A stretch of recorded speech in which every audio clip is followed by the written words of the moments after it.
The future of work isn't about shareholder value, technology, metrics, or automation.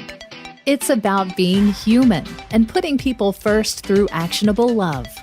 Welcome to the Love in Action podcast, where we hold deep conversations with extraordinary people to help you grow as a leader and expand your business. Here's your host, Marcel Schwantes. Hey, welcome to the show. This is the only show on the planet that unabashedly proclaims from the rooftops that practical love belongs in the leadership space to create business impact and results. Glad you are here. Thanks for joining this global movement now spread across 160 countries.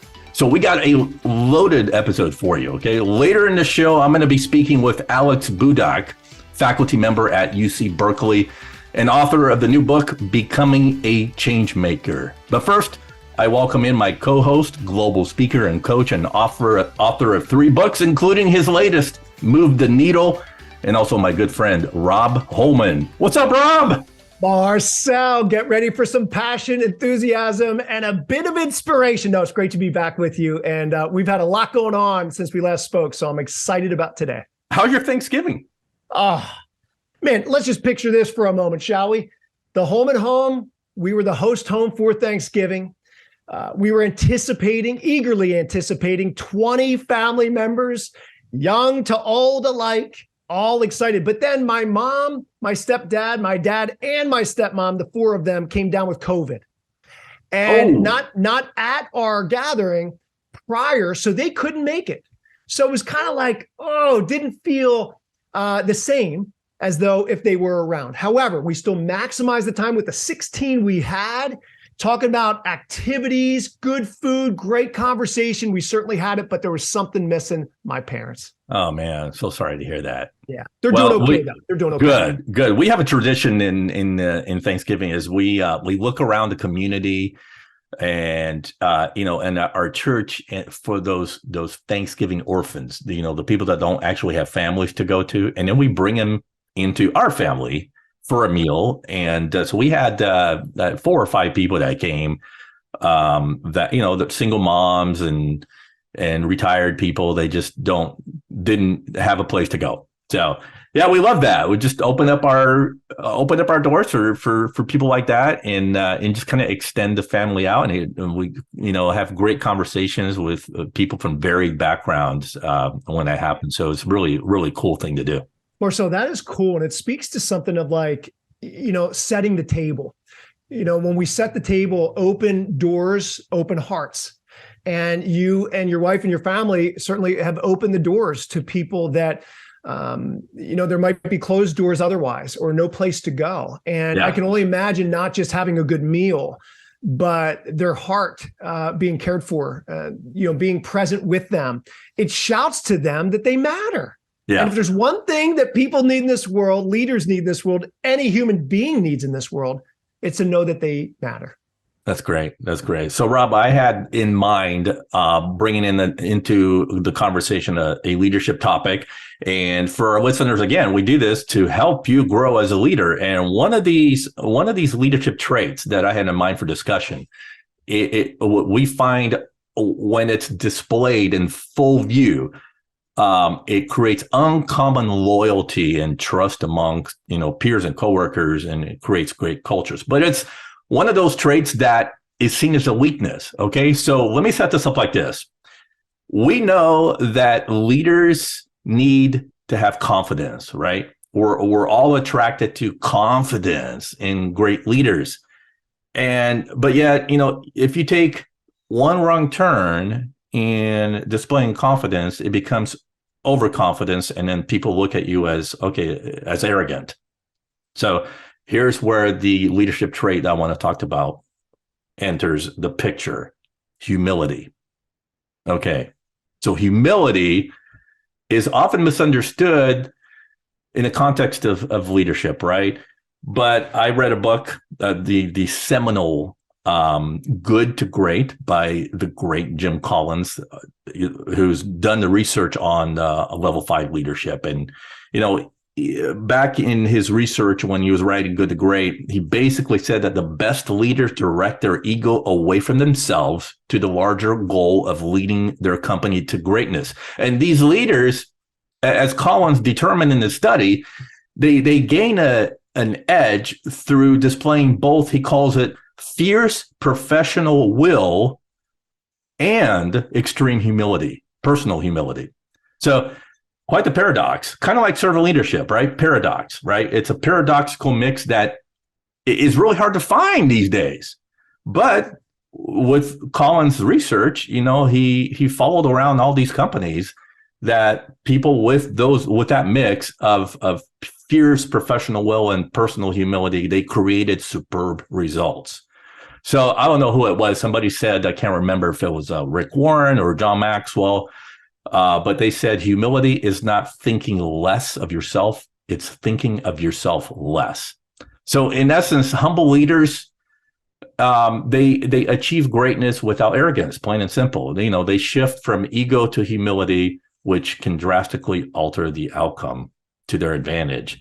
What are your thoughts on humility? I think it's a wonderful topic you bring up, because I think in our culture, not just in America, but America business culture and really world culture at large, and I wanted to highlight this and emphasize the point that you brought up. We can tend to think of humility as a weakness. Yeah. And I think we need to redefine a little bit of humility. It's almost like I associate humility with meekness. Meekness certainly is not weakness. If you think of meekness for a moment, meekness is understanding who you are, your identity to such a degree that you begin to fade away and others begin to come more to the forefront. It's almost as though, Marcel, when you begin to look at yourself in the mirror, you don't see your image anymore. You actually see your sphere of influence and how you can best serve them. So for me, if we understand that, humility is more like meekness, and we're anchored in who we are, there's no need to showcase our talents above and beyond what we should or what's healthy to get the limelight or whatever. It's actually, if we're given a platform, how can we elevate others even above ourselves? And I know that's been a huge part of your message throughout the years and a huge part of Love and Action and your message, which I love. Yeah, and I love that. That kind of segues to one of the things I want to talk about is let's make this practical for our listeners. Okay, so let's talk about some ways that humility leads to successful business outcomes. And you mentioned being less visible and amplifying other people, sort of being more in the background. I love that because that speaks to humility. Humble leaders give other people credit rather than taking credit for themselves. So you mentioned the limelight, right? So the way I see it is that too many leaders, they hunger for the spotlight. Whereas humble leaders, they deflect the spotlight away from them and allow their teams and their subordinates to be in the spotlight. And I'm telling you, that has an immense power when it comes to gaining trust and respect as a leader. There's something also very liberating for employees when they receive credit, because too often leaders take the credit and don't give credit to their employees, don't give them the spotlight. I couldn't agree more. And I think, if you look at that, I remember having a couple companies in my mid-20s, again, years ago. This might age me a little bit, Marcel, but a few years back in my mid-20s, a couple companies, family-owned businesses that we had. And I was the senior leader of two of these companies. And I remember in my mid-20s, I wanted to prove myself. And I was doing everything to make sure my name was in the paper. I was jostling for position. To be straight up with you, I was manipulating certain situations so that people would know who I was. Yeah. And then my world came crashing down a little bit. And you know how it is. You have certain things, circumstances that aren't to our favor. And it all of a sudden, it's like, I guess I'm not as important as I think I am, or I want to be. And it was in that moment, in that time, where I shrunk from about 6'4" with a wingspan of about 6'7" down to about 4'2" really fast, not in my physical stature as much as in my own heart. And that was a humble reality check for me of like, you know what? I guess this life and leadership is not as much about me. Yeah. It's about others. Yeah, that's great. Robb, one of the things that I find in humble leaders that creates impact, I wonder if you could speak to this, is that they listen to understand first. What are your thoughts on that? Yeah. Well, the average person, oh man, I just want to say straight up, the average person, the average leader stinks at listening. I think in part because we have so much in our heart that we want to share, we think people need to hear. Yeah. To follow us, to be a part of the bigger vision, vision, sharing that vision. But I think we can really serve people well and really shine a light on them when we learn how to be more effective listeners or active listeners. And I think very practically, one thing that's helped me, Marcel, and I want to know what's helped you, but one thing that's really helped me practically in the midst of that journey, and I'm on a journey like the rest of us, is making sure, even if I have things to share, that I discipline myself enough in the midst of conversation to hold back. Yeah. And to really be intentional with listening, trying to hear what the other person's saying. So for me, it can look like a couple different things. Number one, summarizing once in a while what I believe the other person is saying. Another thing could be mirroring once in a while, every so often, what I believe the person is saying. Whether it's mirroring or summarizing, it really values the other person, that their voice is being heard, or at least attempting to be heard. In the midst of that, then we can truly have a conversation that's not one-sided. And so that's something, those are a couple things that I actually do. And I have to be very intentional and very consistent with it, because by default, and I'm sure I'm not alone in this, if we look at politicians, if we look at a lot of leaders and C-suite members and businesses, non and for-profit, we just want to chime in to prove our point or to make sure that we're heard, to get people in line with where we are and where we ultimately want to be. Yeah. Oh my goodness. I love it. I often coach leaders, the idea of what I call park your thoughts. And parking your thoughts comes from the imago therapy model, which basically is this. It's because you said that sometimes we have thoughts swirling in our heads that we're already forming a rebuttal, or we want to get our word in before that person is done talking, which means that we've already stopped listening to that person, because we're forming thoughts in our head about how to respond. Okay. So in parking your thoughts, what I coach leaders on is basically you just put everything in park. It's almost like mindfulness, or, we talk about how to be more mindful and being present in the moment. Well, same thing applies here, is being mindful in your listening so that your complete focus is on one thing only. It's that the person speaking. So you park your thoughts, you calm down your emotions, your whatever is going on in your head. You have to get to that rest state where you just put it in park and then you listen. And the intent here is to listen for meaning and understanding, to really know what's happening on the other side of the fence, right? Rather than having an agenda that, I have an answer for this person, or I have a disagreement with what he's saying, which then takes you away from you're no longer parking. You just put it in drive again, right? So keep it in park, your thoughts in park, and listen for meaning and understanding what the other person's needs in mind. Exactly what you just said.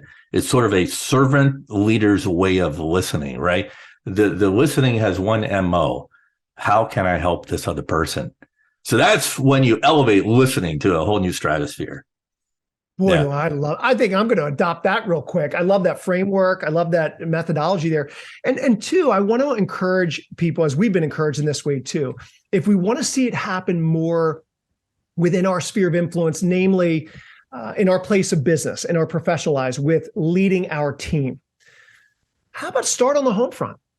How about practice these things with the people that are closest to you?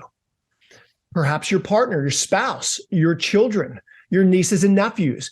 And if we can begin to discipline ourselves and be intentional and consistent more on the home front, imagine what just begins to happen more naturally when you enter into the workplace and workspace. There's going to be an ease to it. And so that's why I'm just a firm believer of like, hey, your servant leadership is going to be as good in the workplace as it is in the home. And you and I've talked about that, Marcel, before. And I think that's something we'll continue a conversation about for sure. Yeah, isn't it funny? The concepts that you and I teach are meant for the business world. But I always get people coming to me, my coaching clients say, oh, wow, this is something that I actually apply to my marriage, to my partnership, to my parenting, right? Yeah. They're universal truths. And the bottom line is we take ourselves with us wherever we go, regardless of the titles and the responsibilities and the tasks at hand, which is pretty cool. Yeah, it is. I want one more way that humble leaders can create impact in organizations. Okay. This one, wondering what you feel about this, because so many leaders think they have all the answers, right? And so they forget to ask questions and be curious and learn. And so humble leaders are teachable. So here's what I've witnessed in leaders in really healthy, people-centered organizations. They gladly accept the role of learners, right? Because they know that it's going to make them better. So they know that each person, regardless of where they sit in the org chart, it could be one of your subordinates. Each person has something important to teach them. And, Rob, truth is, good leaders don't always know what is needed and what to do all the time, right? Speaking of imposter syndrome. So what to remove the mask that kind of keeps you hiding and thinking that you've already got it all figured out, ask questions. And be interested in the answers, whoever you're talking to, right? So, and this is even important if you're a new manager. If I'm speaking to you now, you may have long tenured employees that you inherited that know more than you do. That's a fact, right? A lot of knowledge workers may know more than their managers do.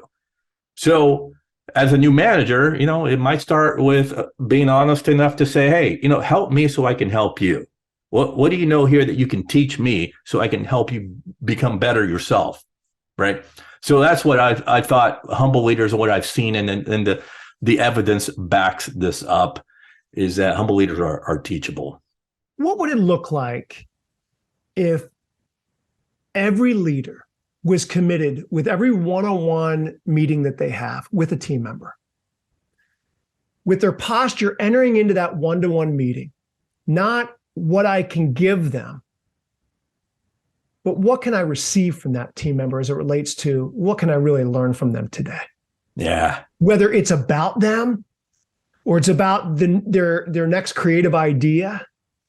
And if we can enter into that space, more of that student's heart, that learner's heart, can you only imagine what begins to come out of those one-to-one meetings? The depth of connection, first and foremost, but then also the shared vision. And I want to highlight the word shared. Mm-hmm. I think that's where a lot of magic happens, Marcel. So I appreciate you highlighting what you did. Thanks for that. I think what you said would lend to creating more leaders. If when you share your leadership, your insights, your ideas, it elevates the leadership of others around you as well. So, all right. We got a new tradition, Rob. We're starting today. Mailbag. We're going to go to the mailbag. And the mailbag is basically, I get a lot of people on LinkedIn, you do too, that probably ask you questions or they send you emails and with questions. And I just thought, well, hello. Why not just bring this to the podcast? Because we're answering questions. Sometimes I take time, to just give back, to pay it forward and answer questions. So I thought, well, let's just do this here on the show. So if you're interested in asking us questions, Rob and I we'll take all your questions for future episodes. I'm going to put that in my show notes. There will be a link to the mailbag, and you can put your question there, and wait for permission. We'll ask you if it's okay to mention your name and where you're writing in from, and then we'll gladly answer the question. So this one comes from Chester in Iowa, and Chester writes, Marcel, I have a team of 10, and I'm having a tough time motivating them to do good work. I talk to them, I have one-on-ones with them, but it's like pulling teeth sometimes. What am I missing? You want to take a crack at that one? Boy, Marcel, I figured you would take all the hard ones. My goodness. No, I would love to. I'm starting to sweat, if you can't tell already on our video anyway. I know a lot of people are going to be listening to this, but I would say this. Make a commitment to yourself and your team members to get to know them each time you meet with them more personally than professionally. And we could best do that by the sharing of stories.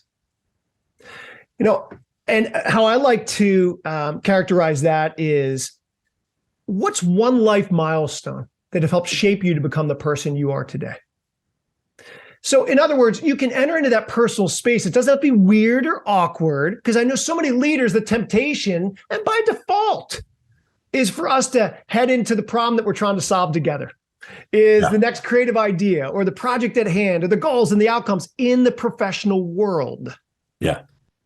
But if we truly want to learn what it means to go from motivation to inspiration, that's a place that starts more on the inside and works itself out. And I have found storytelling, sharing an exchange of personal storytelling, really scratches people right where they itch. Marcel, how about you though? I don't want to take anything away, because that's such a beautiful illustration, that to take motivation and turn it into inspiration. And that comes straight out of your inside out leadership model. And so I'm just going to add to what you said is to not see this whole thing about managing people as a transaction. Because what I'm reading between the lines with Chester in Iowa, Chester, if you're listening, okay, we're speaking from our heart to yours, okay? Don't look at your position as a kind of a one transaction after another throughout the day. That's just going to suck the life and the energy out of your people, right? They want relationships, and I would venture to say that most of them probably don't know you as a person, Chester.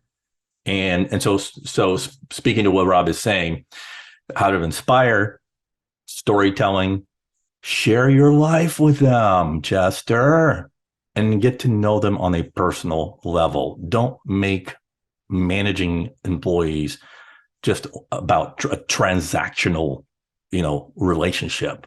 That brings no value. So those are my thoughts, Robb. Oh my goodness. Microphone drop moment right there. Marcel Schwantes, that's all I got to say. I can leave and be a happy man for the next month. All right. He is Robb Holman, and he's going to be joining me as my co-host for several episodes in the future. And Robb, hey, I want to maybe give you a little plug. Share a little bit about the Inside Out leadership model, since I've already dropped it a few times, and then how people can get a hold of you. Yeah, appreciate it. Always great to be with you, as always. You and I tag team quite nicely, and we have so much in common, personally and professionally, Marcel. So the joy and the honor is all mine, my friend, for sure. I would say this: much and most of leadership done throughout the world is done with a good heart, good motives of the heart. But it's done a little bit more from the outside, tactics and strategies, trying to change a team member, trying to change the team as a whole. A little bit more of the carrot and stick method of like, come here, you can do this. You can. And not saying it's bad. It's better than nothing, but it reaps a little bit more of like immediate or short-term gain, but doesn't have the vibrancy and long-term sustainability that many leaders are really looking for. They deeply, deeply desire. So in steps inside out leadership, which is basically, what would it look like for you as a leader to look into the heart, to look into the creative mind of your people one at a time, and let that be the starting place. And then in that place of inspiration, all of a sudden things just begin to happen. People are compelled to productivity, compelled to greater movement. But it starts with you and it starts with me as the leader first. The more that we understand how we're inspired, our personal purpose, our personal mission on this planet, it can then begin to work itself out to the team members within your greater sphere of influence. So that's a little bit of a taste of inside out leadership as opposed to outside trying to get in.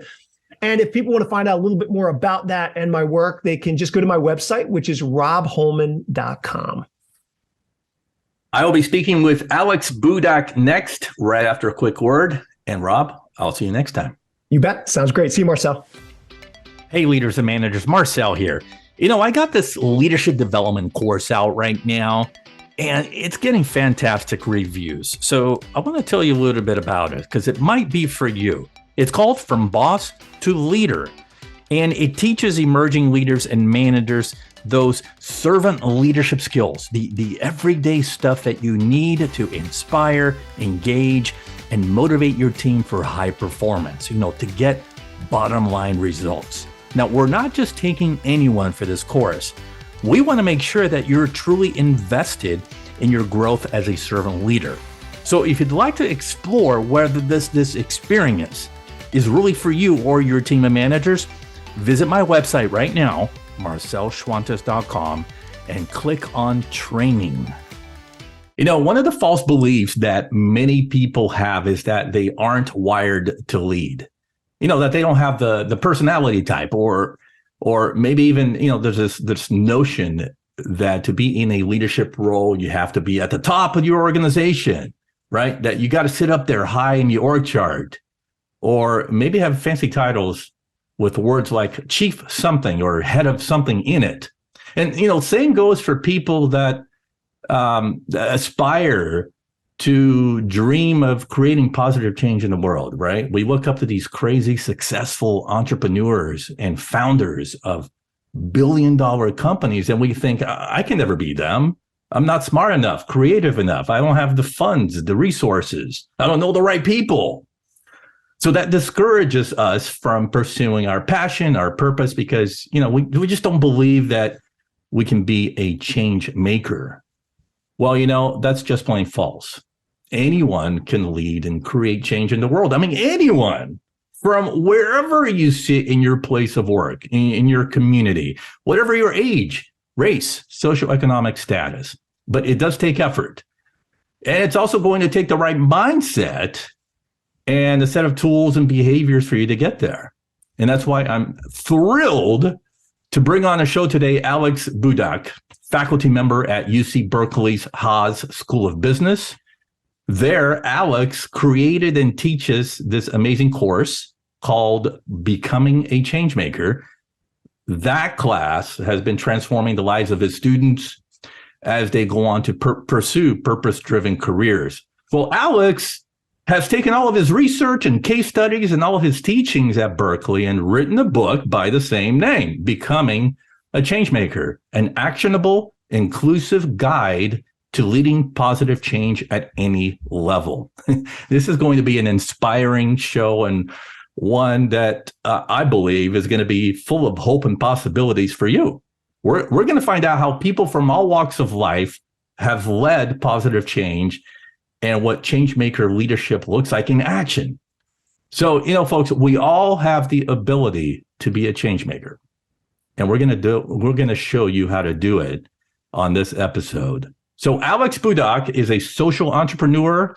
And as I mentioned, he's on the faculty at UC Berkeley's Haas School of Business. He teaches, speaks, consults, and advises organizations around the world with the mission of helping people from all walks of life become change makers. That's his passion. That's his pursuit, his calling. He's a graduate of Georgetown University and UCLA. Go Bruins! He loves spending time with his two favorite change makers, his wife, Rebecca, and their baby son. Alex now joins us. Alex, welcome to the Love in Action podcast. Hey, Marcel. Thank you so much for having me.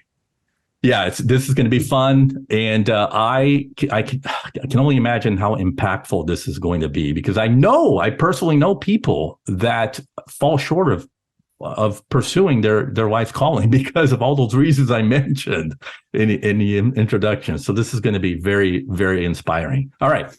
We have a kickoff question that we get our listeners to kind of get acquainted with you. You ready? Let's do it. What's your story? I guess my story is grounded in a moment that I absolutely love. So the moment that I live for is this moment where people realize I can be a change maker, where that light bulb goes off. And, sometimes it happens very quickly. Sometimes it takes a while. But as I look back through my whole story, my whole career, it's really been about activating that inner change maker inside of folks. So as you mentioned, I've worn a few different hats. I grew up in the Silicon Valley Bay Area, so always sort of surrounded by entrepreneurship, but never really found my calling until I learned about the concept of social entrepreneurship. That's using the tools of entrepreneurship, but to solve social challenges. And there I saw that there's change makers literally all around the world, but there's too many barriers getting in the way. It's informed by some of my travels in India, speaking with change makers who inspired me. And that launched me into my sort of first career, which was as a social entrepreneur. From there, I realized. Go ahead. From there, I realized that, that's one amazing way to make change, but the world calls for more people than that. So as life happens, fell in love with a woman. We were living in Washington, D.C. She got a job offer in Stockholm, Sweden, of all places, and decided to, we'd only been dating for about a year, decided to move with her. So moved over to Sweden, and then fortunately it paid off, and we're now married, happily married. But in making that move, decided to sort of broaden my perspective. And I began running an incubator for social entrepreneurs, coaching them, supporting them, mentoring them. And again, igniting that inner change maker in them. Then after about 3 years in Sweden, moved back to the San Francisco Bay Area where I'm from, and through some good fortune, ended up at UC Berkeley, Haas. And that's where I realized that, true to my mission, I'm still helping change makers, but I also realized that at my core, I'm a teacher. That's what makes me come alive. And a bit like that Steve Jobs commencement address, where it only makes sense looking backwards. There I realized that everything I've been doing, despite wearing different hats like an entrepreneur, an intrapreneur, an executive, et cetera, is always a teacher. And so now I feel like I just come alive in the classroom with this opportunity to get to teach. So I'm a social entrepreneur, I'm a change maker, I'm a writer, but at my core, I'm a teacher, and I just love it. Yeah. So let's bring the class into the conversation. So before the book, there is the class. And so I'm really curious about the story behind this course that you teach, right? And by the way, folks, this is one of Berkeley's, can I say it's Berkeley's most popular course? Is there any course that's more popular than yours right now, Alex? we call it among the most popular. We do have Robert Reich, who's from the Clinton administration. He teaches a very popular class as well. So I'll say just among is fine.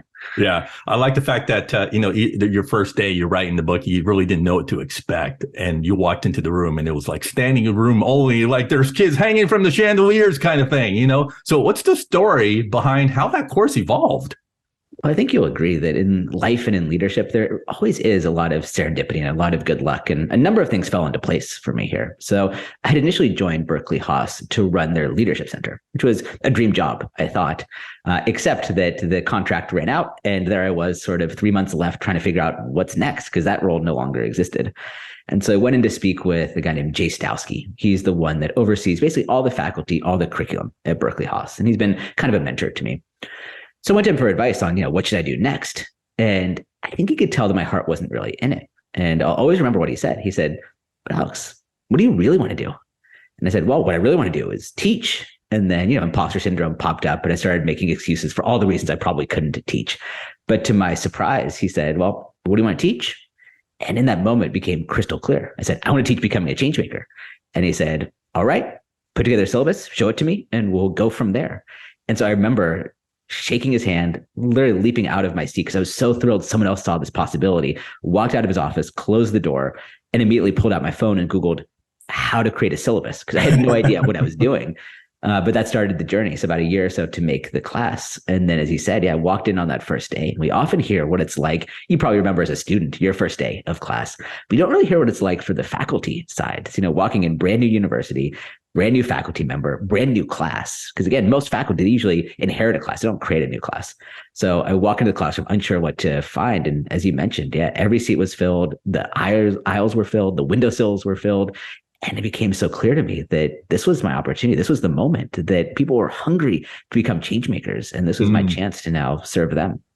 And it's funny because these are students. So what intrigues me about this is I didn't think that today's students, and maybe at Berkeley it's different, but that students, 19, 20, 21-year-olds, even have the awareness to know that they want to become change makers. Because, you might have kids that are just a chip off the old block that are going to follow in the footsteps of daddy, who's a doctor, a lawyer, a police officer, or whatever. But the fact that it was on the first day of class in a new curriculum, that it was like full to capacity. So that really intrigues me.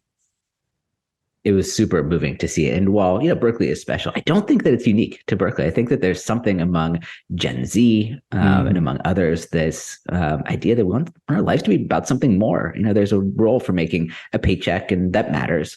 But I think we're hungry for more than that. And the data prove that out. Looking at 70% of Gen Z, they want to work for a company that shares their values. There's an opportunity here to create the next generation of purpose-driven leaders. And that lights me up. Yeah, that's great. It's perfectly suited for you, Alex, in teaching this concept. So let's play with the word changemaker a little bit. Okay. Different definitions for it. In your own words, how would you define a changemaker? So I take a radically inclusive lens to how I think about changemaker. And so I define it simply as someone who leads positive change from wherever they are. So as you said in your brilliant intro, it's not about roles or titles. I believe that an entry-level product manager has just as much claim to that title as a Nobel Prize winner. I think it's so crucial that you're able to lead change from wherever you may be. And then on top of that, I think it's an inclusive identity because we can layer it on top of our other existing ones. So you can be a changemaker lawyer, a changemaker doctor, a changemaker artist, a changemaker musician, a changemaker parent. It's something we can bring into all facets of our life. It's a lens for understanding the world around us and how we can shape it. Yeah, yeah. Alex, so what's interesting about this book is that I felt like I was in your class because, well, the framework for the book is like you teach the course. It's in 3 parts, right? So walk us through just skimming the kind of the 3 parts, what those 3 parts are before we dive in. What are they? So there's 3 parts and they all fit together. You can kind of think of it as like a pyramid. So the base, we begin with a changemaker mindset. That's your way of understanding the world around you. And these are some traits and concepts that I've found in my research that all successful changemakers share, irrespective of roles or of sector. So these are ways of sort of showing up in the world and our set of attitudes or beliefs. So that's like the foundation of the pyramid. The next level is changemaker leadership. I believe that change making is a team sport. And so you're going to do your most important work through and with others. And so here we start talking about, well, what does leadership actually look like today? Let's get rid of some of those old fashioned notions of leadership. And let's talk about what the most effective change makers do, trends like influencing without authority. So that's the second level of the pyramid. And then the third is changemaker action.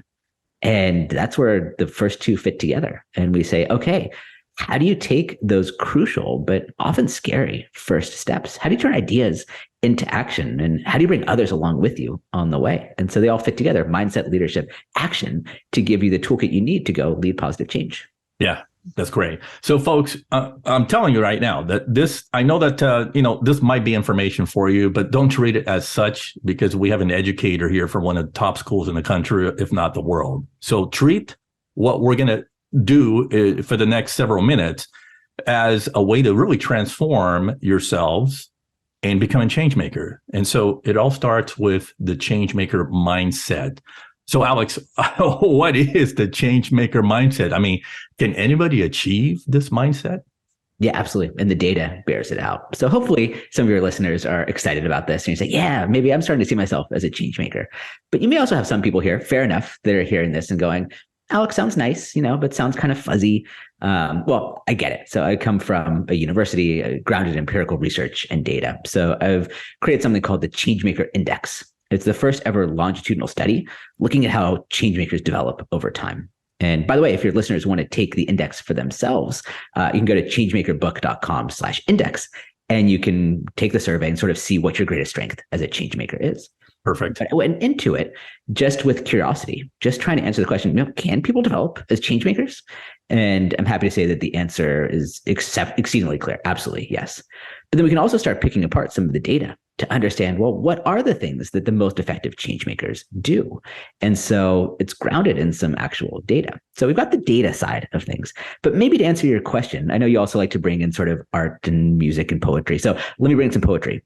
I love the words of poet Amanda Gorman. She delivered the poem, The Hill We Climb, at the inauguration of Biden and Harris. And I think her final 3 lines of this poem are a perfect embodiment of a changemaker mindset. So she says, "For there is always light, if we're brave enough to see it, and if we're brave enough to be it." For there's always light. This idea that tomorrow can be better than today. We don't have to pretend like the world is perfect. We are facing real systemic challenges, but tomorrow can still be better. We can play a role in making sure that it is. We can be the people that illuminate that path forward. For there's always light. If only we're brave enough to see it. Sometimes being a change maker requires having vision to identify a status quo that needs to be disrupted or a system that needs to be challenged. Maybe you don't have exactly the answers, but you can at least identify sort of where things are headed, see trends and see opportunities where others may only see threats or problems. And then that third part is, if only we're brave enough to be it. Change making takes courage. And I deeply value that courage in folks because it's scary to stand up and say, hey, I think this is a change worth pursuing. And especially so if you say, look, I don't know exactly the path forward, but I do know that it's worth working on. Come along with me. Let's do this. And so it does take courage, for there's always light, if only we're brave enough to see it and only we're brave enough to be it. I picked out a few things for us to kind of just dive in and really dissect. And one of the, you already kind of alluded to it, is one of the traits of a changemaker mindset is questioning the status quo. What does that look like, really? I mean, as far as like, how do you do it? Well, start with a story.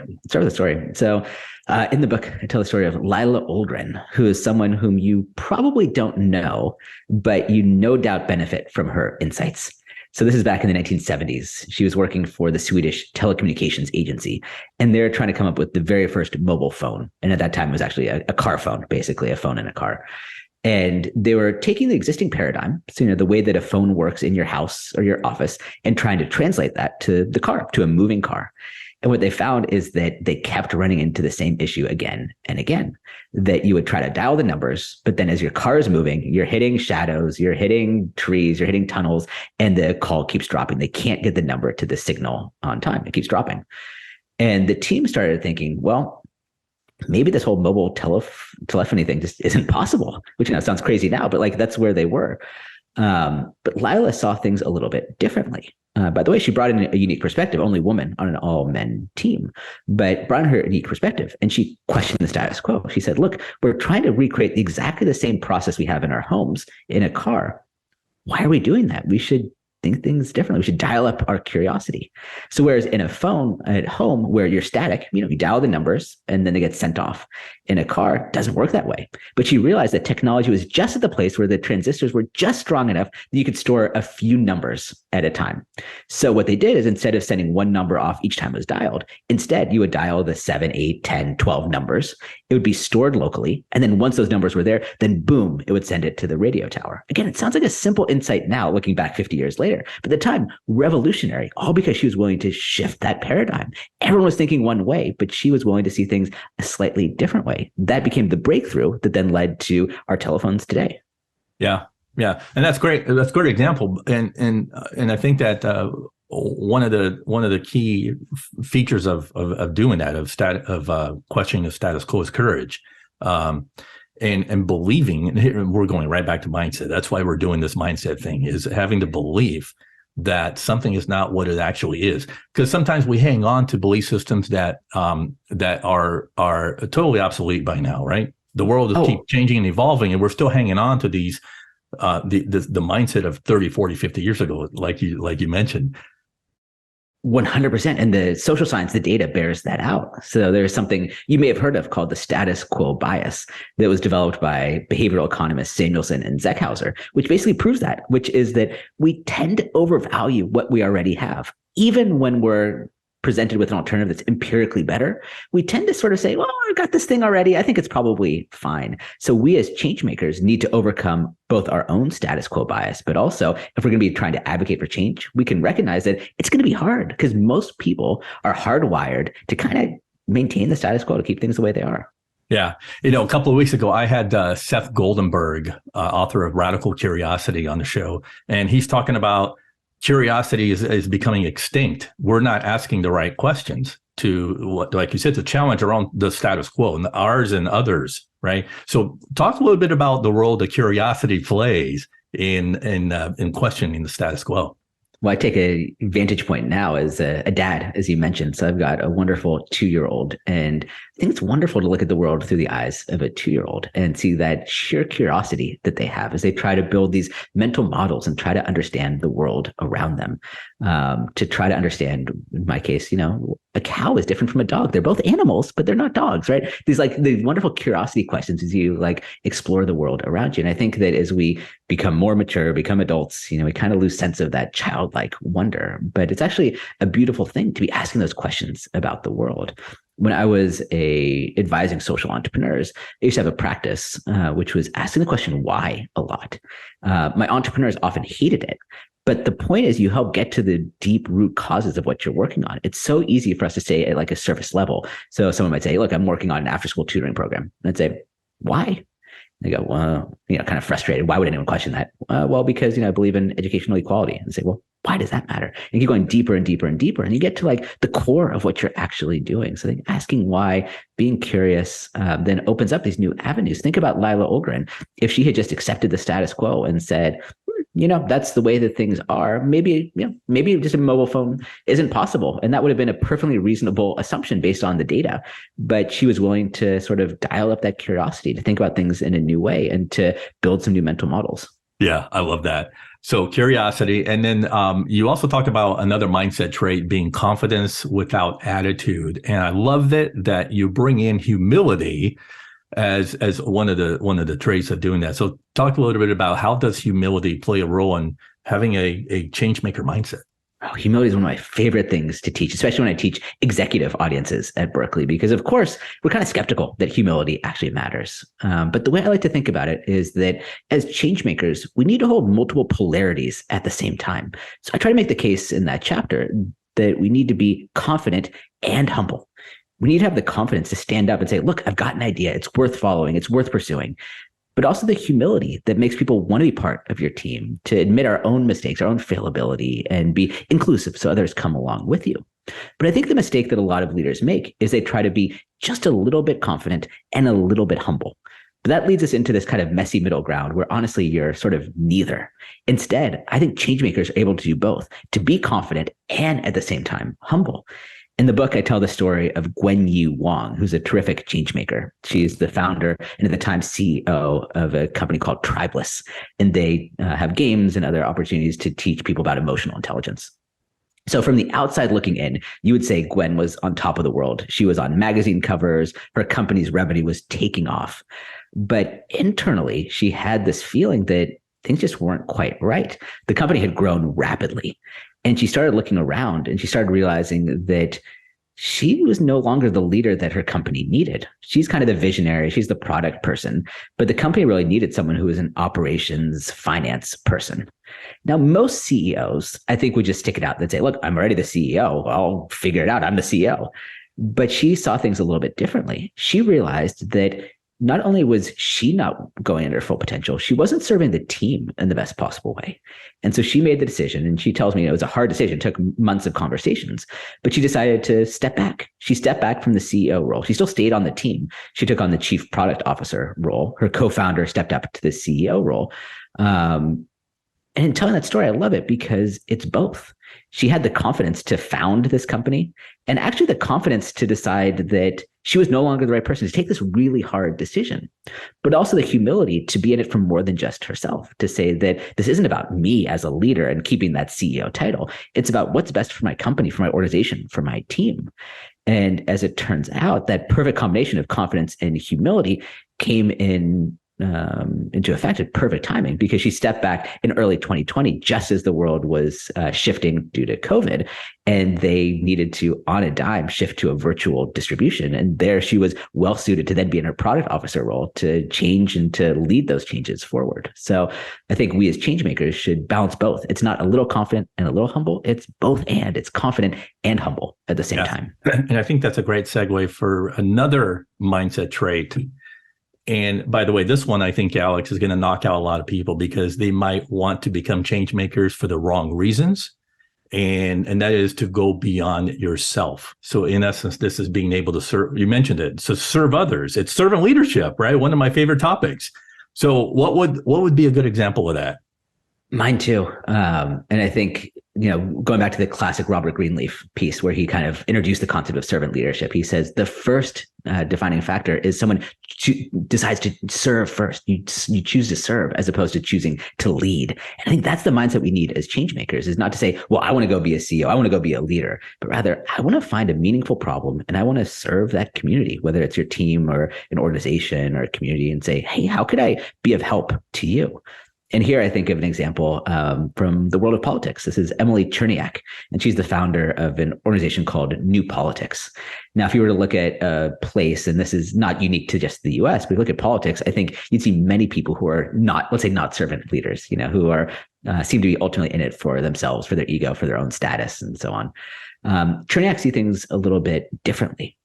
She believes instead of focusing on policy, let's focus on people. Let's focus on driving servant leaders first. So her organization, New Politics, they recruit people who are servant leaders first. She recruits people who served in the military, served in Peace Corps, AmeriCorps, kind of those service academies.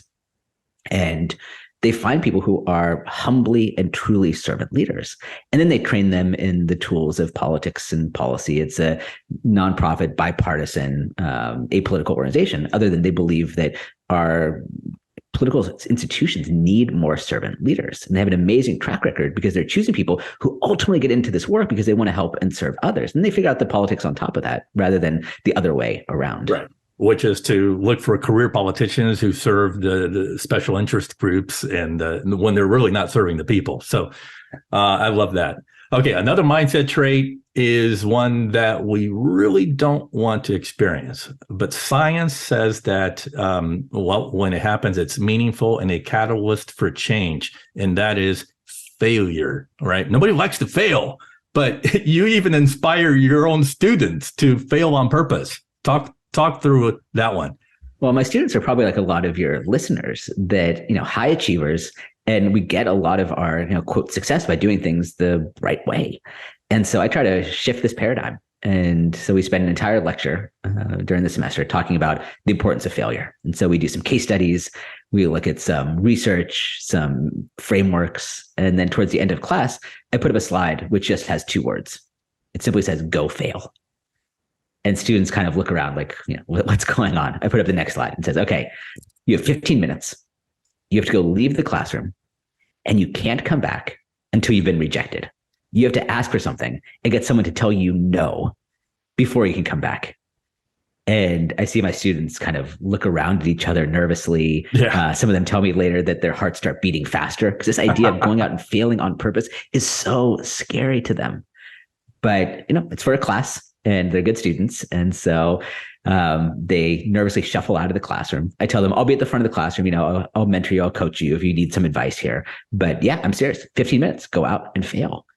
And they nervously leave. But then when they come back 15 minutes later, the energy is absolutely off the charts. So much so that I had a professor next door come over and ask us to keep the noise down because students were so lit up from this experience.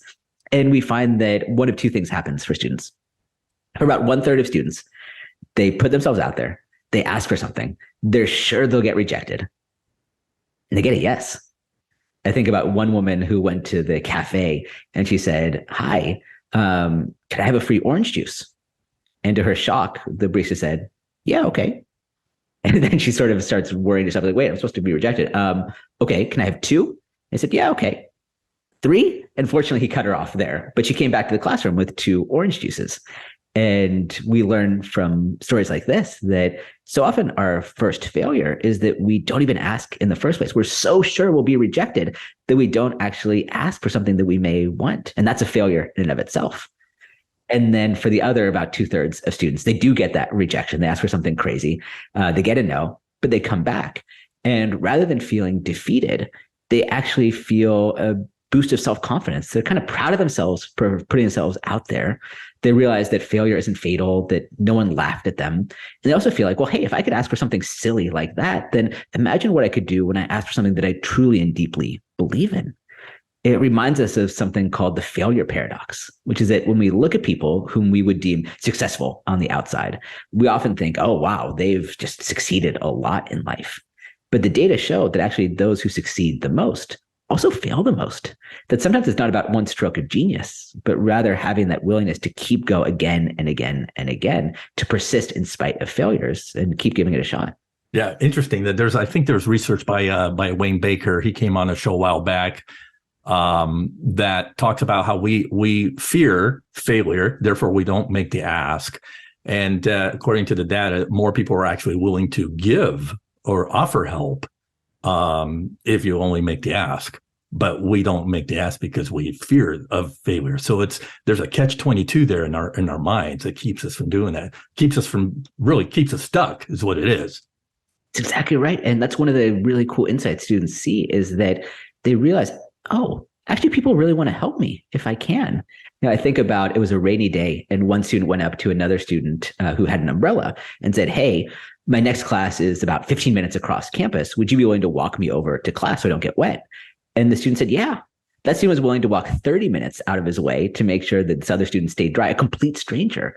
And I think it's a great reminder that people are good and that we do want to help people, but sometimes it's hard to know exactly how we can best help unless someone asks. And that changes people's mindset, changes their perspective when they realize, oh, maybe people actually are there to support me. Yeah. Yeah.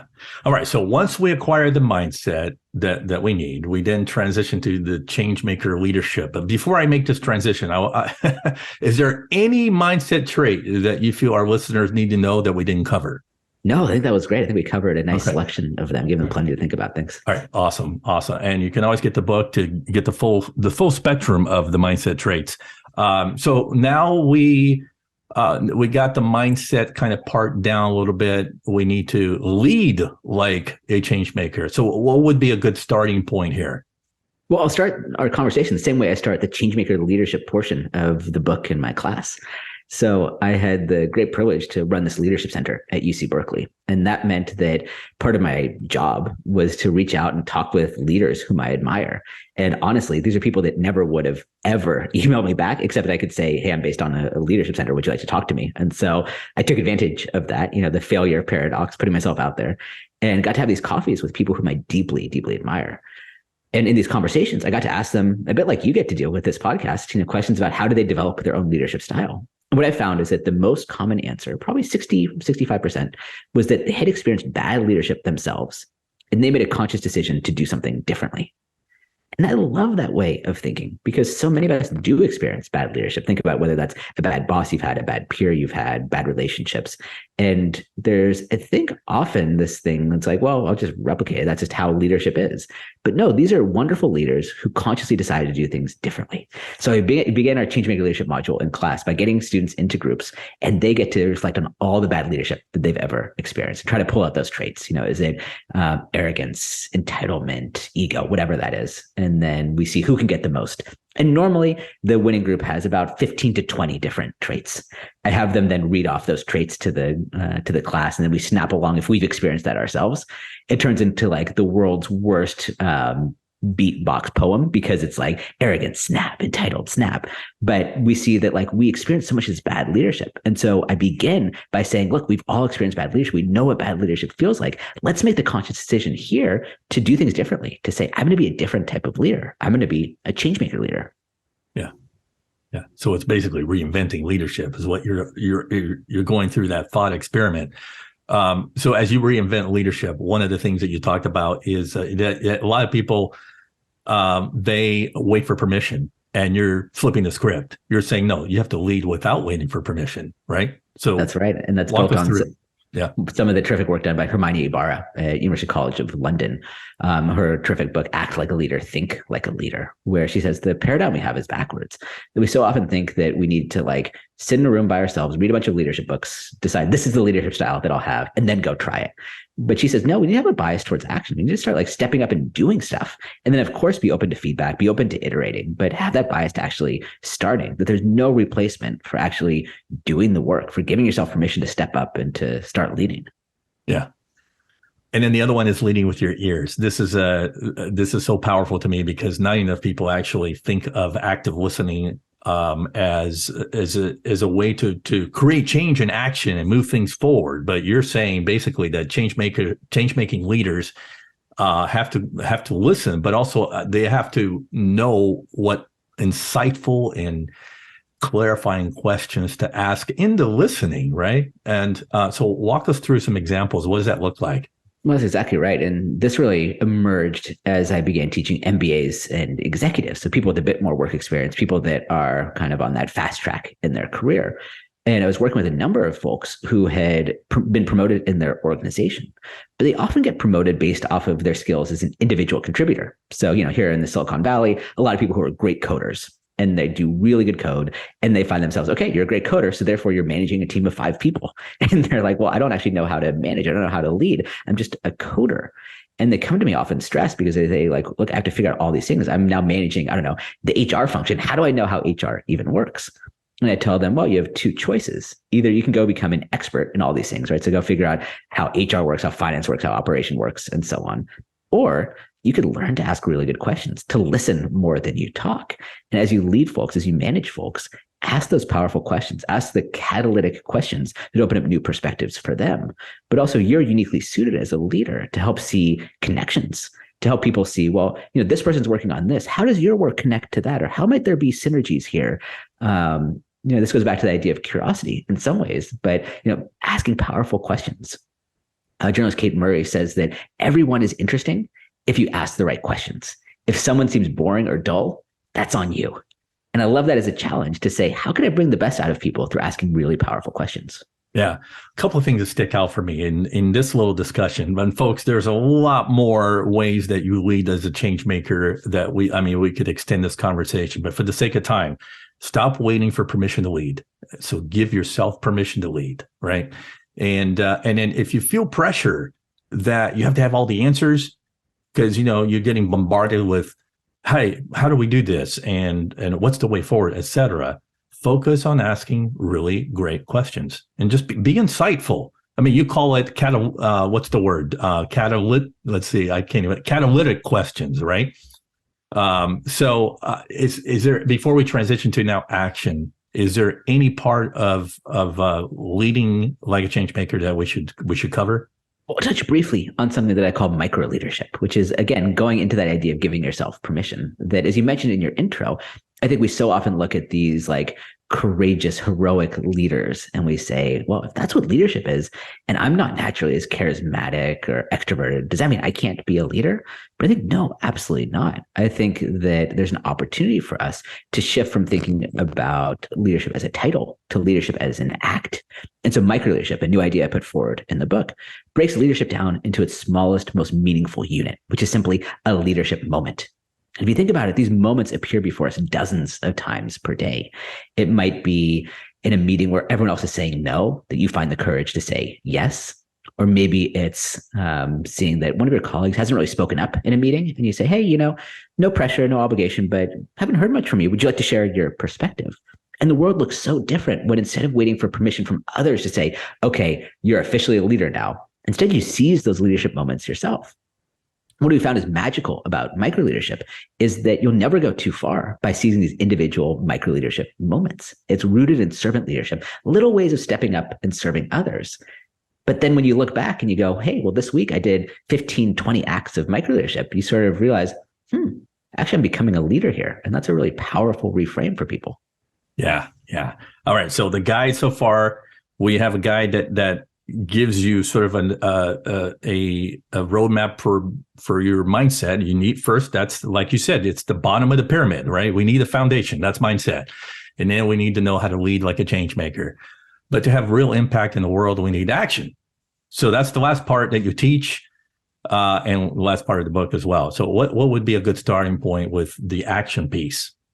So Berkeley, of course, has one of the best math departments in the world, and I am the least qualified person to ever teach math at Berkeley. So I only have one single math equation in my class the entire time, and it's what I call the Changemaker impact equation. And it's simply the sum of your mindset and your leadership, so that in parentheses, multiplied by your action. That's how you have impact as a change maker. And the reason we conceptualize it like this is that it doesn't take a math PhD to know that when you multiply a number by 0, the result is 0. So that tells us that even if you have that mindset, even if you have that leadership, if you just sit on it and never do anything with it, you will never have any impact as a change maker. And so that's why impact is driven by action. And that leads us into that third part, which is about how do you learn to take those challenging but crucial first steps? Yeah. So what would be some crucial first steps? Maybe lay out a quick strategy for it. Nothing is quick. I mean, something that is sustainable, something that's going to keep us focused and accountable to creating change. Is there a good strategy for that? So here's one of my favorite bits of research that came out in the last couple of years. It's done by Italian researchers that were looking into Italian entrepreneurs. So they worked with an incubator, sort of a group that supports early stage enterprises. And they had one simple intervention. They took half of the group and all they did was they taught them the scientific method. The other half had no intervention. What they found is that group that had learned the scientific method, so again, it's like hypothesis testing and so on, that they were more likely to pivot, so that's to make changes in direction, and generate almost 2x the revenue. So why is that? It's because when you see things as a scientist, it takes a sting out of failure. It allows you to iterate and be creative and be curious without taking that sort of personal blame yourself. Think about a scientist. A scientist, she's sitting in a lab and she's, titrating chemicals, whatever scientists do. And the experiment doesn't go as she expects. She doesn't say, well, I'm a terrible scientist. No, she goes, okay, well, we learned something about it. Let's iterate and let's move from there. I think that's an important lesson that we as change makers can learn as well, is to see our work as scientists. It's hard to do because when we are truly passionate about a change, we see a lot of our own selves, our own egos wrapped up in the work that we're doing. But if you can start sort of separating yourself and see things as a test, then a lot of really good insights can come. It's not easy to do, again, when it's so much of ourselves in it. But here's the truth. Anyone who's led change, they didn't know exactly what they were doing when they got started. They had an idea. They had a vision, maybe. They had no idea how to get there. As boxer Mike Tyson says, everyone has a plan until they get punched in the mouth, right? So as soon as you put your idea out there, you know it's going to change. And so let's think our action as scientists. Instead of thinking, I've got to sit in my room, get the perfect plan, and then go execute it. No, let's have a bias towards action. Let's put things out there. Let's iterate. Let's learn. Let's run hypotheses. Let's run tests and keep going forward. Yeah. Run the experiment, as they say. Okay. So Alex, in our journey to becoming change makers, we should expect setbacks. We talked about already failures. And there's going to be obstacles on our path. What would be some of them that we should be aware of? Well, one, and I think anyone that's led change has felt this, is the cynic, the person who is not helping you when you come in and you try to lead change. And so the organization Nobel, that's Nobel, has written a great paper called The 3 Types of People You Meet While Leading Change. And those 3 types of people are the champions. So these are people that buy into your vision right off the bat. And they say, with these people, delegate to them, get them involved, get them to feel a sense of ownership. Those are the champions. Then you got the fence sitters. Those are people that could kind of go one way or the other. They're not really sure. And they say, don't waste your time on the fence sitters, because they'll come on board if you can get enough people. It's tempting because we often say, well, I'd rather just convince those fence sitters. But they say, no, let's focus on the cynics. And so here, I love the way they define cynics. They say a cynic is often just a disappointed idealist. So maybe it's someone that's been part of change efforts in the past and they've failed, or someone who's had 3 different managers, all of which have said, we have got all these plans for change and nothing ever comes to fruition. And so they say with a cynic, really hear them out, try to understand where they're coming from. And when you start seeing them as a disappointed idealist, as opposed to just a negative person that's trying to block everything that you do, it shifts the way you think about it. Something I experienced myself with Start Some Good. So in the early days, we had a team of 2 non-technical co-founders and a very lean engineering team of 2 people. And we were going up against some of the biggest VC-backed players, companies like Kickstarter, Indiegogo. And as the person sort of overseeing the tech team, I would get these emails from folks, from users, And I could not believe the vitriol that came into these emails because we didn't have a feature. They were totally right. But my first response was to email them back and be really defensive and be like, yo, don't you understand? Like, I have engineers working like 5 hours a week as opposed to like an engineering team. Like, we can't possibly do this. But of course, that isn't effective. What I learned is I saw them as disappointed idealists. I saw them as people who cared so deeply in our company, in our mission, in our product, that they took the time to write these 10-paragraph emails to me about a functionality that they wanted. And I realized, wow, they actually really care about this. And so, of course, our iteration cycles were not as fast as the VC-funded tech companies. But once we would launch and build that feature they requested, I'd email them back. I'd thank them for their advice. I'd say, hey, do you want to be a beta tester? Do you want to feel it out? And oftentimes these cynics became our greatest champions, all because my framework on how I thought about them shifted from someone who was just a roadblock getting in the way and being negative to someone who actually believed in it and wanted to support us. They just were disappointed idealists. Alex, as we wind down here, is there any question that that I didn't ask that our listeners absolutely need to know? This has been such a fun interview. I feel like you've captured the essence of my teaching, the essence of the book. So no, I think you brought the best out of this here. Oh, well, I appreciate that. I mean, you have a brilliant mind, and just the way you go about this is so. The 3 parts to becoming a change maker. Some of these concepts I coach on and I teach, but when you bring it all together like this, I can see how it can be transforming for people. So I want to ask you it's sort of a heartfelt question. All right, what's your ultimate hope for people reading this book? So I want them to have that magic moment where they realize, yeah, I can be a change maker. I write it from a place of humility, which is that I can't possibly know exactly what the world needs, exactly what changes the world needs. But I do fundamentally believe that each of us have that change maker inside of us. So I hope that you'll read it.